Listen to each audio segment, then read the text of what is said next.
Hey there, folks. Hope you're doing well today. Today we're going to look at coke like you've never seen before. This guy goes by Professor Toto on YouTube and he tries to claim to be a pastor. Nonetheless, he's been a longtime MAGA supporter and grifter. And let's take a look at how he attempts to navigate the release of the files. You don't have nothing. After 3.5 million documents, all you know is that Bill Gates gave his wife an STD. That's after 3.5 million documents. That's all we know. Because I always told you there was nothing there. You ain't got to like me, but you got to like the truth. Okay, so we see him making a bold claim that the files have nothing in them, and this is something he's always said. It's not like he's going to make this whole video trying to cover up and protect the elites, calling them the victims, right? Oh my God. There's two things I don't like to talk about, and it's Jeffrey Epstein and Candace Owens. I really don't. That if I could talk about anything else, I would.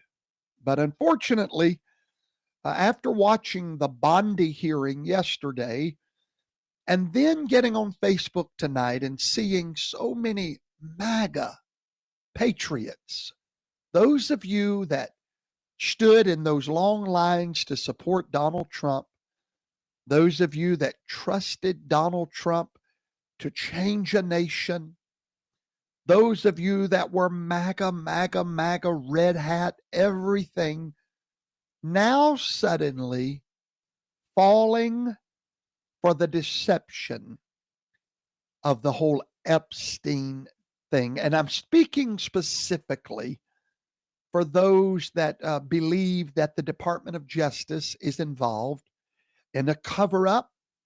And so I was reading all that and I said, you know what? It's time to get the truth out. And so it's very clear he's talking to one specific audience, MAGA. And specifically, MAGA, who is beginning to turn on Donald Trump and the Trump administration and the Department of Justice.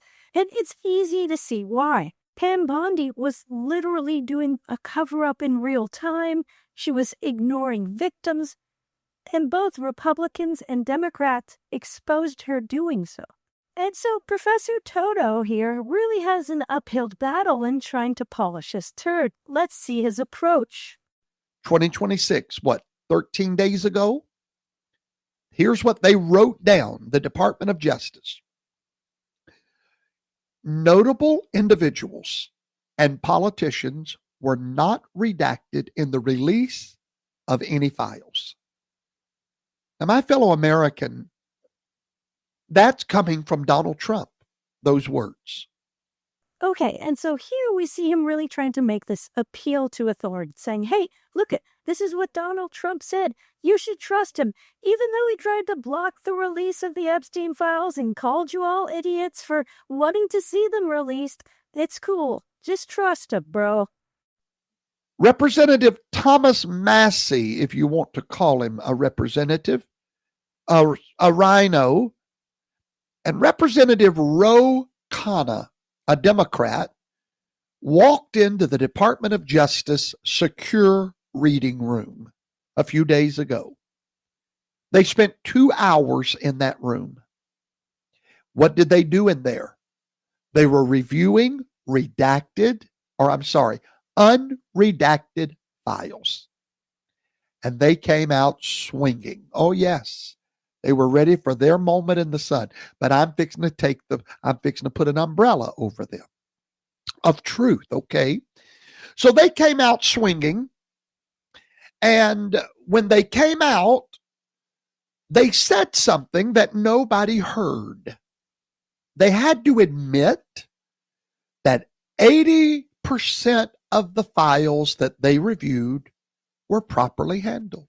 80%, that's a large percentage when you're dealing with releasing so many documents, and 80% of them are properly handled. That's a great percentage, okay? So again, remember, the case he's making is that, hey, Donald Trump said it was cool. Just trust him, bro. And now we're seeing him saying, well, most of the time, they did it the right way. But you got to remember, if they're exposing victims, that is unacceptable. So when it's something this serious, there is zero room for error. And to be honest, with it being so error-prone, all this does is demonstrate Donald Trump, his administration, and the Department of Justice is completely incompetent. But they said that they had found 20 names. This is important. Stay with me.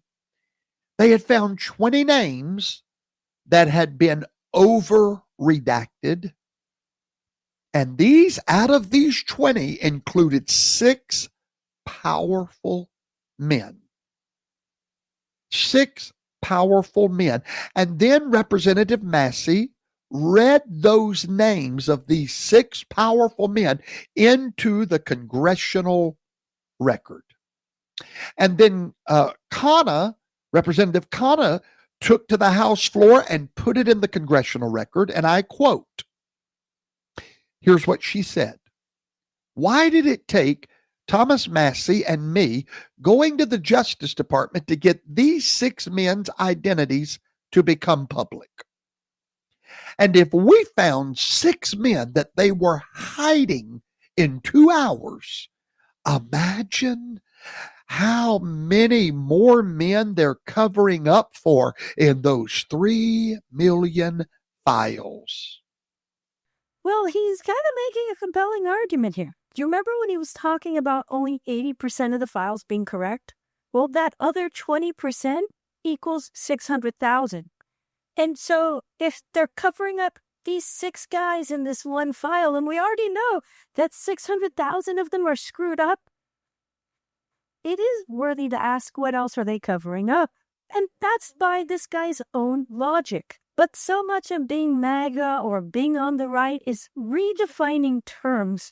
And let's take a look at and do that right here. In an FBI, let me explain to you how the FBI paperwork goes. When you see a term like co-conspirator on an FBI document, that is strictly an internal investigative label. That's all that is. It's not a finding of guilt. It's not saying he's a co-conspirator. No. It's saying the name was mentioned. We wrote it down as a co-conspirator. So, yeah, if you caught that, it wasn't that there was a criminal investigation, that there was evidence that this guy could have potentially been working with these other people. It was just, no, we're going to write the name down. And it happened to be written down in this column. Just forget about it. It's fine. But here is where we're going to see Toto really dig in. He's really going to take this defensive stance, and he's going to aggressively defend the 6 people that were named by Thomas Massey. Let's take a look. Many of you are rejoicing that these 6 powerful men were found by Massey and Rowe. They've been exposed. We found them. They were hiding under the minutia and the manavra. We found them. We got them. What did you get? 6 innocent men. Hypocrites. None of those 6 men were ever charged with a crime. And in the United States of America, that means they are innocent men. Redact their names. Period. That's not a technicality. That's not a loophole. These men did not slide through a loophole or a technicality. Okay, so we really see the case he's making is that the elite are the victims. And in a moment when we saw so many actual victims get exposed through mishandling of these documents, what is this guy? Supposedly this guy's a pastor. What is he making videos about? He's making videos about how the elite have been victimized through this. And this is why we're making this video. This needs to be documented that someone who's calling themselves a pastor is scraping so low the bottom of the barrel. This level of grift is just disgusting. And he doesn't sugarcoat it. He says it so clearly right here. Now, wait a minute. In your mind, there's only one set of victims. The girls. No. That's where the hypocrisy comes in. No. The girls are not the only victims. But this pastor goes even further. In the next clip, we're going to see him making analogies with sexual assault and the Constitution. And this is directed at people who take issue with Pam Bondi not acknowledging the victims in the courtroom. Like, what are we doing here? Those 6 men whose names went into the congressional record, and Massey felt like a hero, he was a 0.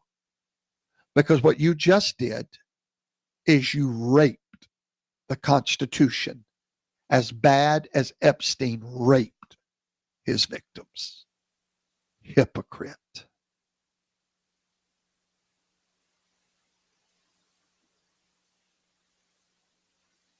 Bunch of hypocrites is what you are.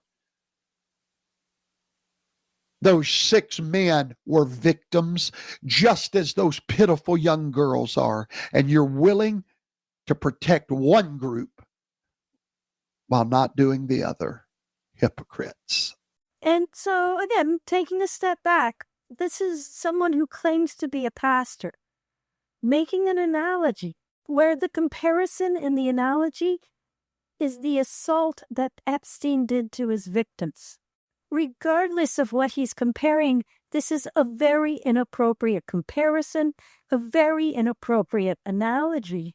And giving the context of the case and the framing he's trying to make, this is cope on such a different level. This is desperation on a different level. Ideally, this is the death throes of MAGA. One can hope. Leopards are eating my face.